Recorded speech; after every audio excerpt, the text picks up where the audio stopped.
if I had a way of buying a couple 100,000 single-family homes and had a way of managing, the management is enormous. It was really a problem because they're one by one. They're not like apartment houses. So, but I would load up on them, and I would take mortgages out at very, very low rates. But if anybody is thinking about buying homes, 5 years ago they couldn't buy them fast enough because they thought they were going to go up, and now they don't buy them because they think they're going to go down, and interest rates are far lower.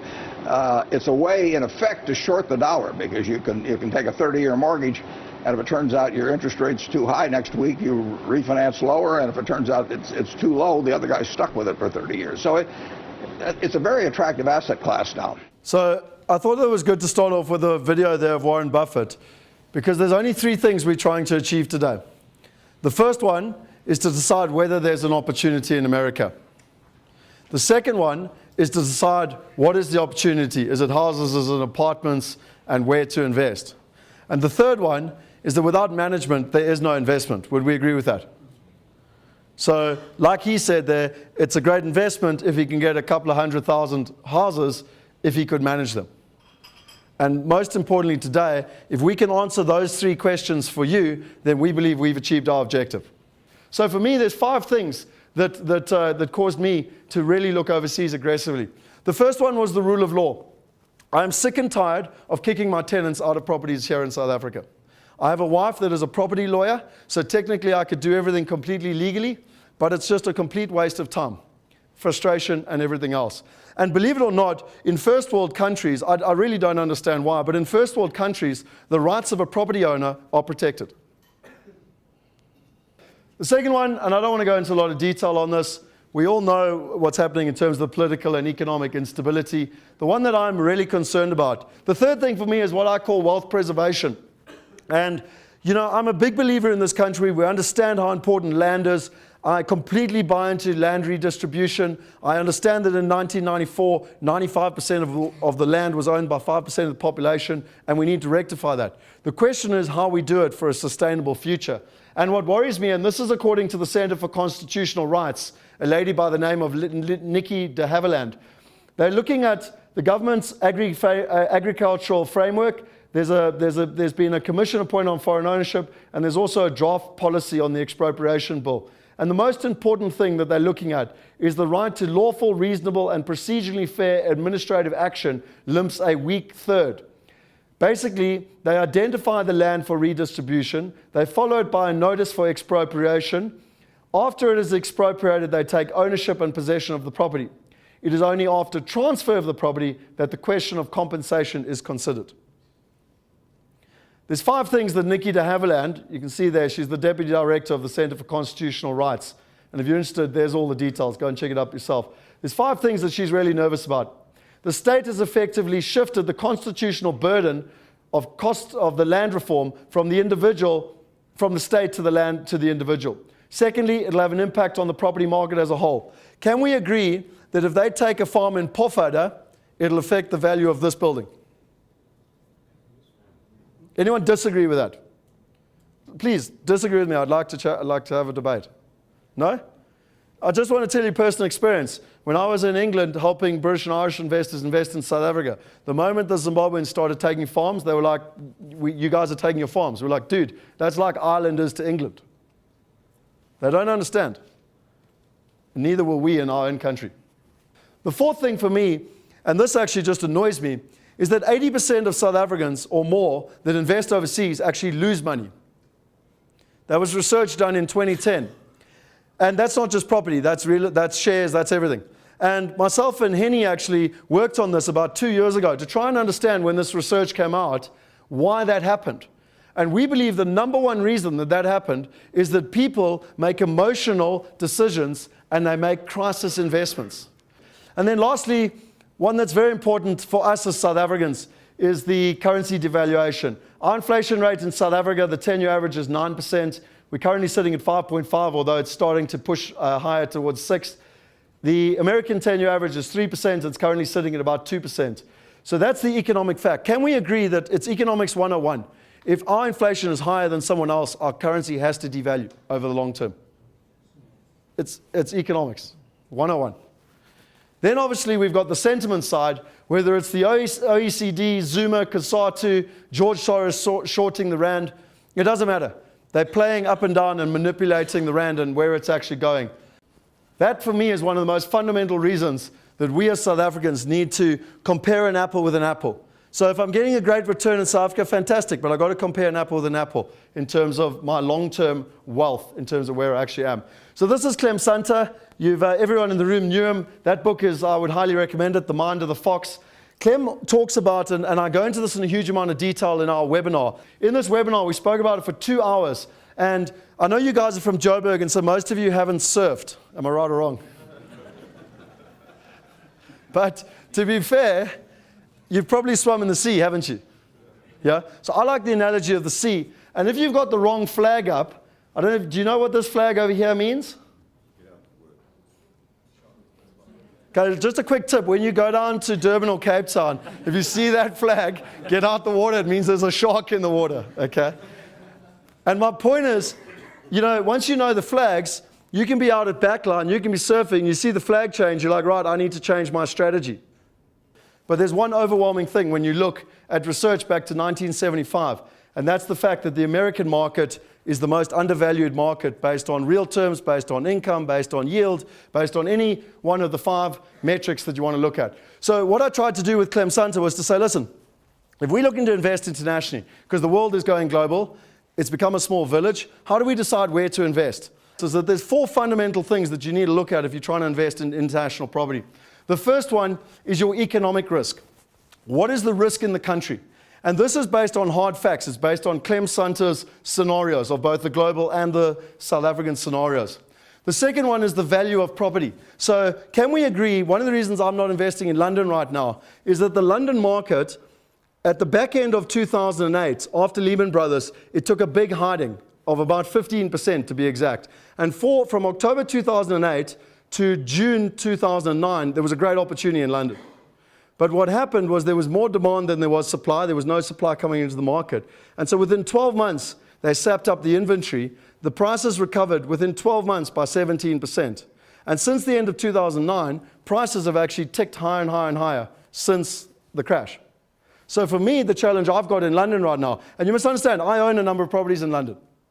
I'm not selling them. I think it's great to have property. I just think to buy right now, there's too much risk for me because I'm buying it at full market value when all the risk is still there. The sovereign debt, the fact the British economy is in recession, it's tied to Europe, etc., etc., etc. So that's why the value of property discount is so important, because in comparison, the US might also have structural problems, but I'm buying property at 50% below value. Make sense? Population growth. This is primarily from Dr. Dolf de Roos, and he says the number one fundamental, if you want to know which markets are doing well or bad, is population growth. Place like Japan, 20 million people have left, or whatever, their population declined by 20 million. Their property market has been stagnant since the late 80s. Places like Australia, America, South Africa, the population growth is good, and therefore it's to our advantage. Places like Ireland, just as an example, the next one, if you take supply and demand, in Ireland at the moment, 1 in every 4 homes is standing empty. Now, is the market going to recover quickly with that? Can you pick up a really discounted holiday opportunity? Of course you can.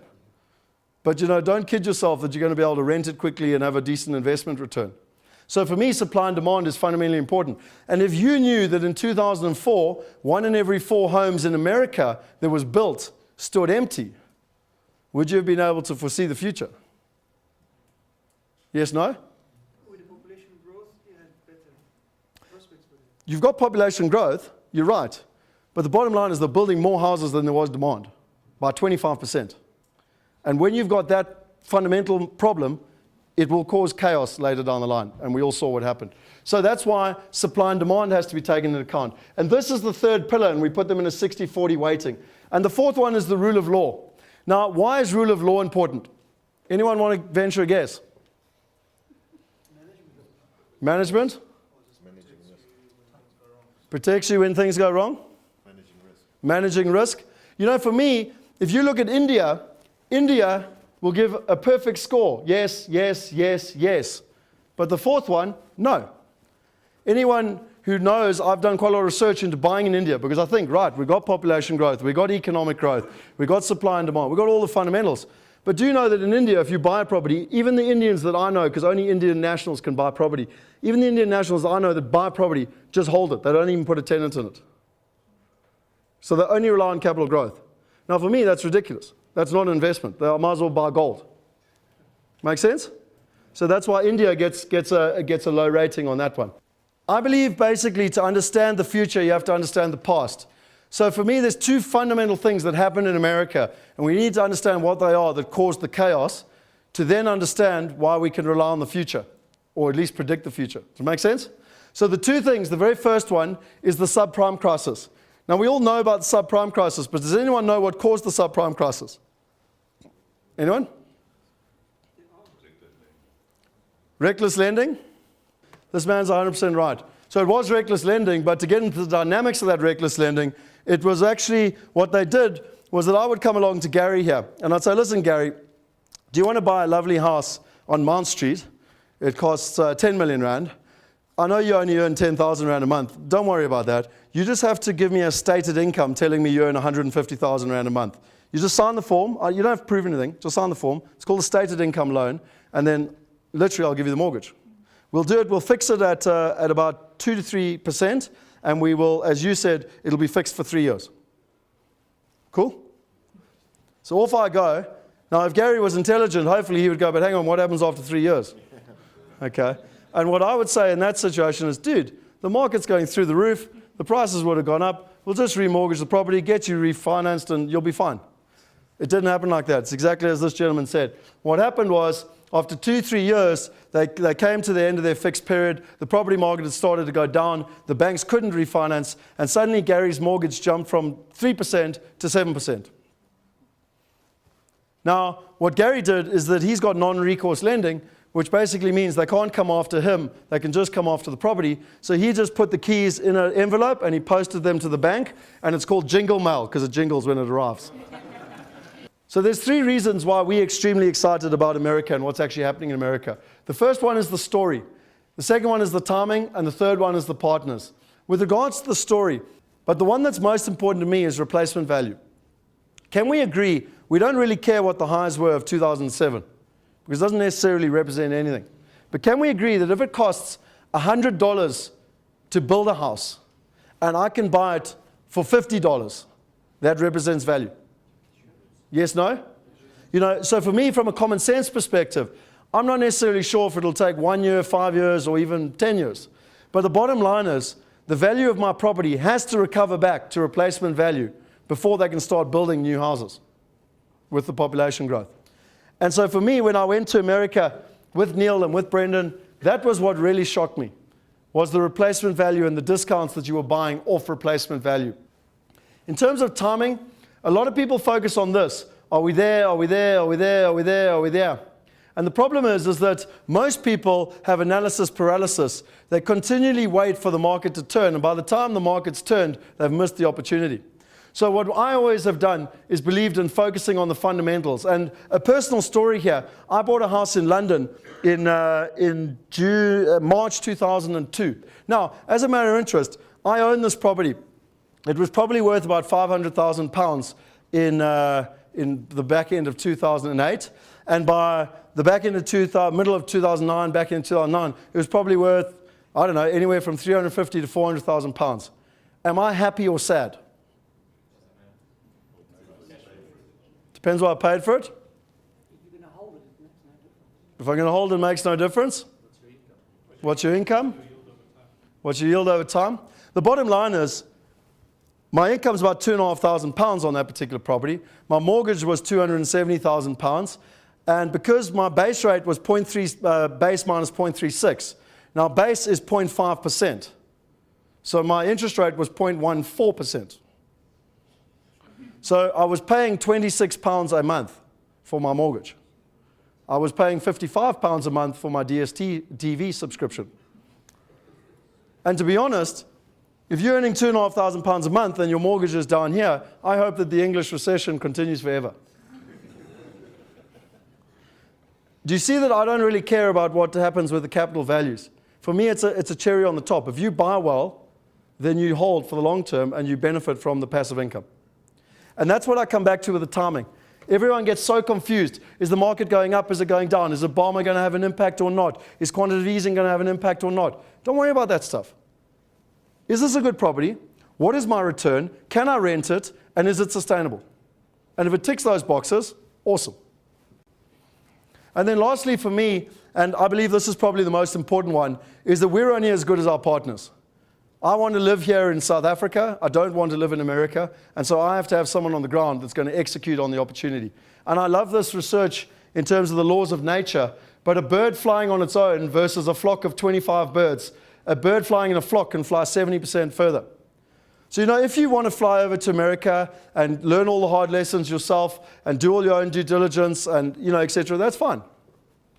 But we believe collectively that we can be a lot more efficiently together in terms of achieving our results. And the biggest thing for me was that we found partners on the ground that achieved 3 things. Firstly, they really cared. That's important. They really care about their business and looking after clients and everything else. The second thing for me was that they provided a full solution. They found the property, they renovated the property, they managed the property, and they maintained the property. Because what I've found in my life with management agents is that if you deal with an estate agent that sells you a property, and they hand you over to their cousin, Auntie Mary, who's going to be your management agent, and by the time now you own the property and you come over here, and you were promised $1,000 a month, Auntie Mary goes, they're dreaming. I can only get you $600. Has anyone else experienced that? So if it's all under one roof, the left hand says $1,000, the right hand has to deliver, or there's consequences. And the third thing for me that is absolutely critical is that they know how to deal with international investors. Now, finding a good management agent is virtually impossible. Finding a good management agent that knows how to deal with international investors virtually doesn't exist. And that's really what we specialized in terms of our partners. Long-term track record in terms of dealing with international investors and providing a turnkey solution. Basically, what we do with Memphis Cash Flow is we provide a turnkey solution. We'll take investor A. That's the guy trying to do it himself. He's got to go find a realtor or a wholesaler. He's got to get on the internet or whatever, find a deal, make offer after offer after offer after offer after offer, and finally he'll get a property. Then he's got to begin his due diligence and find trustworthy contractors, supervise the rehab, pay for the rehab and the property, apply for financing if that be the case, market the property, screen the tenants, make sure the rents are collected, and on and on and on. Memphis Cash Flow, pretty simple. We do all that. We're good at it. We're probably the best at it in Memphis, and you just work with us. We handle everything. So you're done, complete. We deliver steeply discounted houses. We have relationships with non-recourse and recourse lenders. We have All-Star Closing and Title Company. The title attorneys we work with close hundreds of real estate deals. They know what our standards are. They're going to make sure you're not charged too much money for their services. We're going to make sure their services are top-notch, doing your title search and so forth. We've got insurance referrals. We provide all the renovation with a 30-day guarantee after the tenant moves in. And we offer our property management through Marathon, and I'll get more into that later. All right, so basically we're talking about cash flow. What we bring to the table, once again, are obviously our years of experience in handpicking the properties. That's basically what we're employed to do. Make sure you avoid bad areas, you go into the right areas, you're going for the right reasons, we're getting the right tenants. Clear title, we handle some of the marketing in terms of from the property management side.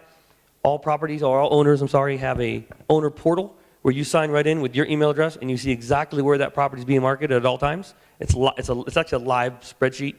It shows where your property is, all the pictures, where it is, how many leads you're getting, the comments from the leasing agent.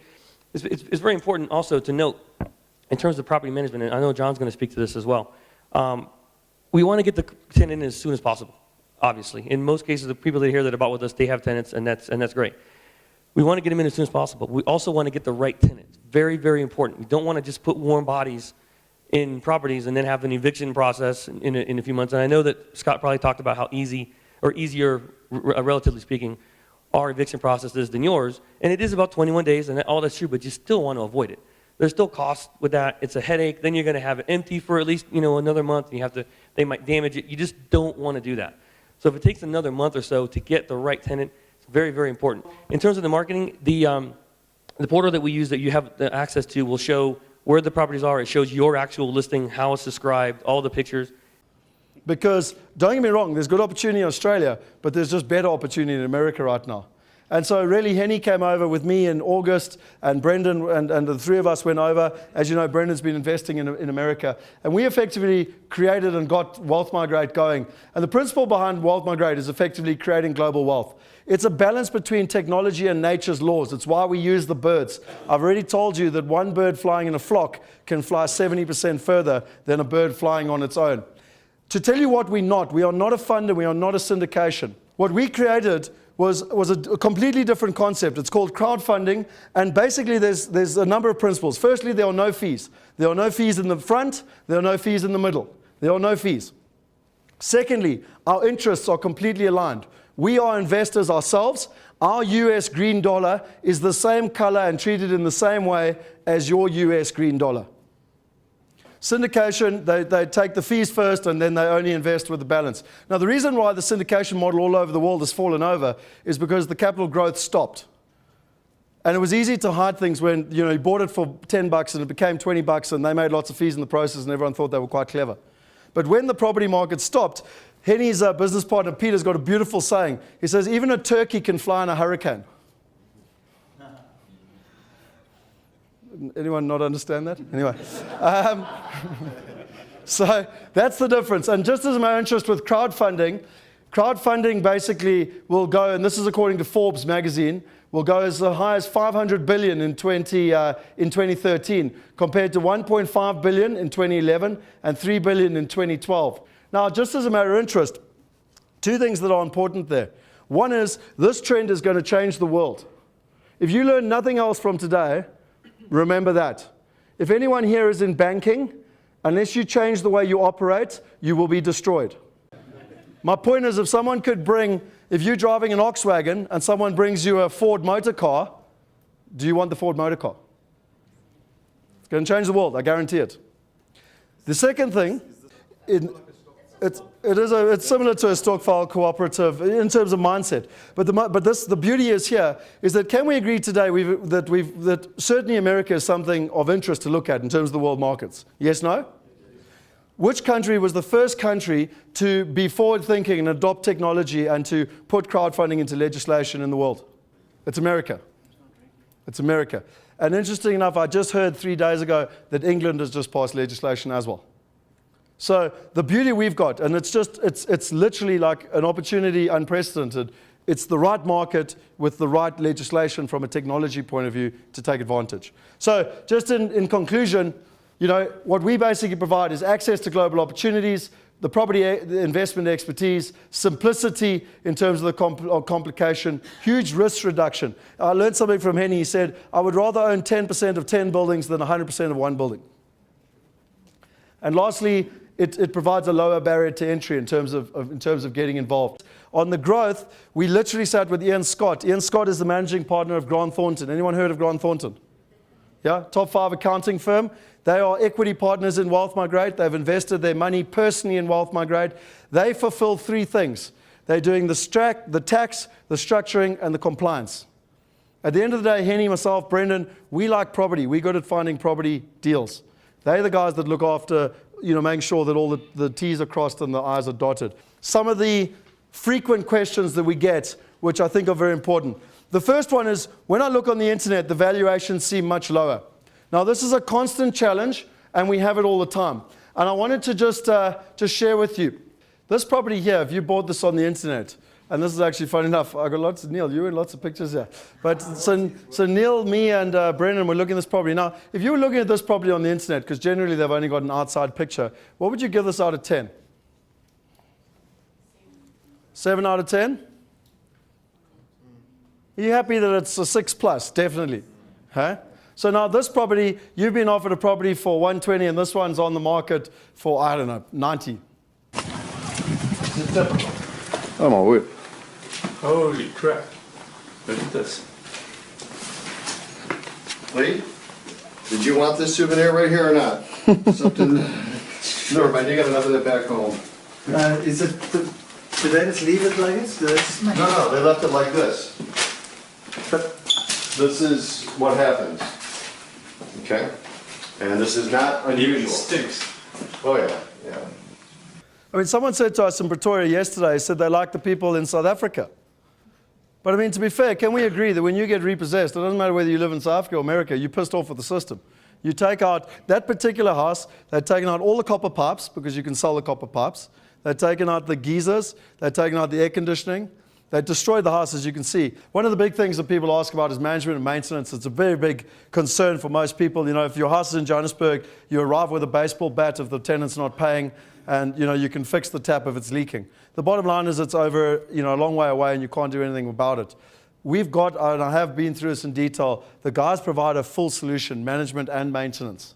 And one of the things that John is going to talk about is that you're actually buying into a system. So when you're looking at just the pure property, it's not actually just about the property, it's the full system that you're getting in terms of, and that's one of the things that he's going to go into a lot. It's the safety component of what you're getting versus kind of recklessly just trying and making mistakes.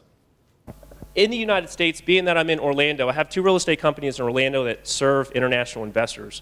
We were kind of forced in that position because in Orlando, we're in an international market. We have a lot of investors coming from all over the world, Brazil, Israel, the UK, of course, all through Europe, South Africa, Asia. And we see a lot of investors making a lot of costly mistakes. We had to put together a holistic solution for investors coming from abroad that encompass more than just a transaction. Because when you go into the US right now and you're working with local estate agents or real estate agents, they'll help you facilitate the purchase, but they typically don't know anything beyond that. That includes even breaking down the cash flow of a house, a very simple formula like that. Not to mention the rehab, the renovation, property management, everything that goes along with it. And the group that I was doing consulting for in Atlanta were buying really cheap properties. They had outstanding operation, outstanding property management, but when you're buying cheap houses, there's a type of tenant that you're going to attract, and there's some things that are outside of your control. And that's not fun when you're working with investors from California and other remote parts of the US or from abroad. And so I saw the writing on the wall. It wasn't going to make sense for international investors, at least for a sustainable model. And I aligned myself with RJ. And what I did for RJ, because I had the international audience attention, was I had relationships with about 20 Scots out there. And we brought those relationships to the table, and they were our partners for probably the first year. The funds came into the picture, like I already talked about, and it made it so much easier. If we would have taken the path of least resistance, we would have just catered completely to the funds. But instead, we said, you know what, let's just pare down the 20 partners that we have out there internationally, just down to 4 of them. And IPS was one of them. One of the companies is out of Israel. One of them is in the United States that caters to American investors trying to take possession and control of their retirement savings and own and carry real estate inside of their retirement structures. And then we have one in Asia or Australia. It's the same group. And then we have IPS. The unique thing about IPS is that none of the other partners, the other 3, have an exclusivity in their regions, their geographic areas. IPS is the only group that we've actually agreed to, you know what, there's a lot of people from South Africa that want to play with us, but we're not as comfortable with their values and their service model, so we offer them a complete exclusivity with us. And that says probably a lot about them, more so than even the sticks and bricks stuff that you're seeing up here. Because when we put them through the coals, we were looking more for the soul of the company. And that's an intangible that you just can't see with houses. We wanted to know if someone got into trouble, are they going to answer a phone? Because in the international environment, there's a lot of short-sighted people, as you can suspect. And I think even in South Africa, where people get burned, they want an answer, or they want someone to help them, and they're kind of left high and dry, and we didn't see that. So that's why we partnered with them. And then lastly, why should I do it now? Have I missed the boat? You know, I think hopefully I've explained that in quite a lot of detail. But the most important thing I would say is that one of the questions I get asked all the time is, if it's so good in America, why are the Americans in South Africa? Who feels that? Yeah? We've got one honest man. He's like, put up his hand for all the hard questions, basically. No, it's a very good question. And I think there's a very simple answer to that. You know, at the end of the day, they do not need us. And I'm sorry to be crude or whatever, but the market is moving, and you're going to hear about it after tea. But for us, we've helped a lot of clients invest in the last 12 months. And at the very start, I was like, right, now most of the clients have invested with sight unseen. So I was like, right, please come out and actually sit down and just shake their hands so they know who they're dealing with on the other side of the ocean. Then what happened is we kept going over every quarter, and people used to want to come, they'd say, oh, when's your next trip? So we basically started creating buyers trips. We've never done them before, but we created buyers trips. And very interestingly enough, on the buyers trip in February, Ryan had a good idea. I can't remember if it was Ryan or who had the idea, but Jaco, Ryan's idea. And he just said to the guys right up front, he said, what was your trust factor of us before you came on the trip? And to be honest, most people said it was between 0 and 3. Okay? And by the time in fact, is Bev in the room? Okay, so Stuart and Bev are two of our clients. They did a credit check on me. Okay, I'm not so happy about that, because if you have more than 3 credit checks in a year, your credit rating actually goes down. I don't know if you know that. But anyway, they did. That's how much due diligence they did on us. They came on a buying trip, and of every single person that came on the buying trip, they gave us 10 out of 10, including every client. Stuart and Bev bought 2 properties, just as an example. So what frustrated me was with, you know, the 10 or 12 people that are coming over and meeting the clients, seeing the property, you know, they're all happy, basically. And so I was like, guys, come out to South Africa, because most of us are too busy to get on an airplane and fly to America for 10 days. Am I right or wrong? So that's why they're here. So we basically begged and pleaded them and bribed them with great white sharks and lions and rhinos and elephants and stuff. And seriously, tomorrow we're off to the game reserve to show them the lions. So that's really the basis as to why they're here. And I will say one more thing about the valuation thing that I forgot to allude to. Do you know that every single person that's been on a buying trip with us so far has bought and had no concern about valuations? Not one. Am I right or wrong, Brennan? 100% wrong. Not one person. So the people that have physically been there, seen it, met the partners on the ground, and now I understand they've got a much bigger advantage because they've been there, seen it. So if it is a concern of yours, well, then come with me. Okay? Fair enough? My experience there was in Atlanta. It was moving very fast. We saw that now in the last 4 months. In Orlando, it was a bit different. I wasn't so inclined to Orlando, but you can see there's a lot of people going there. And then the interesting surprise was Memphis. I didn't think of Memphis at all. At the end, I didn't buy there, but I think it's also a pretty interesting market with the FedEx there and all the blue-collar workers. But all in all, it's a very fast-moving market. And I think the other thing that I can say for Scott as well is that I've also researched the competition quite well, and you must be very careful what you do. I actually went and saw other properties, and my experience was that I saw the internet brochure, and I actually went to the physical house, which was on the internet and was definitely different. So you must be very careful with that. So that's my experience. What's your experience been? You haven't had the privilege of going over. What's it been like, you know, from this side, dealing with Kristen and the rest of the team? Yeah, thanks, Scott. Yeah, Kristen and the team has been great. We only met today. And yeah, I went out and I bought blind, and I must say the service that we've got from you guys was very good, and I'm definitely going to stick with you guys for the future. Just to confirm, you've got the process flow. The most important thing to get started is to get the LLC set up, to pick a property, to pay the deposit. Chat to the team, please, in terms of what's on offer today. Okay, the last thing I'd like to say is it's an honor and privilege to have so many of you in the room. It's taken a huge amount of work and effort to put this together, but hopefully you've learned quite a lot of information today. Go and chat with the individuals one-to-one and actually get your solution solved. But most importantly, go out here with a smile on your face as a passionate South African. So thank you very much.